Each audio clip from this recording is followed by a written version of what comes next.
adultização dos nossos filhos, adultização na infância. O que vem a ser isso, essa adultização? Vamos falar para o pessoal. Na verdade, a adultização é um processo, a aceleração do processo de amadurecimento, né? Psicológico e até físico do ser humano, que obviamente não tem jeito de fazer. Ele não vai ser feito sem algum prejuízo.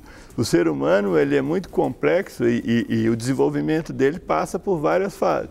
Cada fase tem uma utilidade. É como se você quisesse pular de fase e sem ter o prejuízo, porque a criança, o processo de desenvolvimento do ser humano, psicologicamente falando, para mim ele vai do 0 até os 21, 22 anos, quando a pessoa realmente amadurece no sentido de absorver a responsabilidade para si.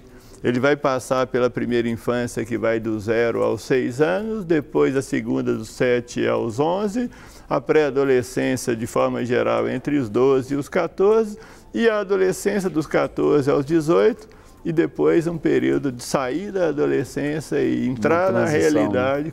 Se você acelerar esse processo, de alguma forma, ele vai dar um prejuízo lá na frente. A conta chega lá na frente. A conta chega lá na frente.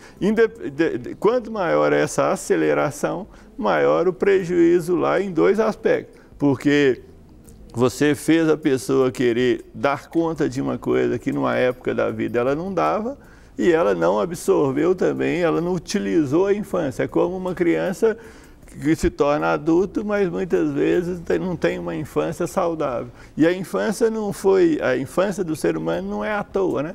Você vê, por exemplo, muitas vezes uma criança de 0 a 6 anos, na primeira infância, ela funciona muito no emocional.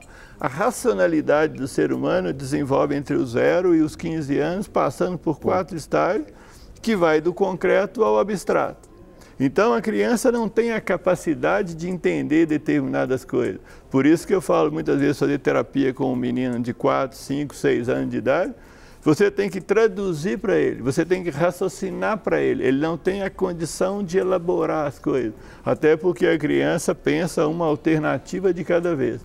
Imagina você criar um aceleramento nesse processo de amadurecimento. A criança, até porque ela depende dos pais, ela vai aceitar aquilo, até porque ela não tem como não aceitar, né? Mas, posteriormente, muitas vezes fica um adulto mais imaturo ou um adulto que chega ali com 20 e poucos anos de idade, que ele fosse mais velho, ele já assumiu responsabilidade, é como se ele quisesse aposentar mais cedo, né?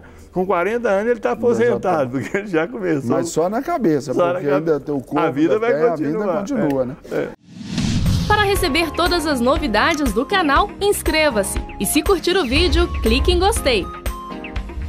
Aproveite para acompanhar a Rede Super nas redes sociais.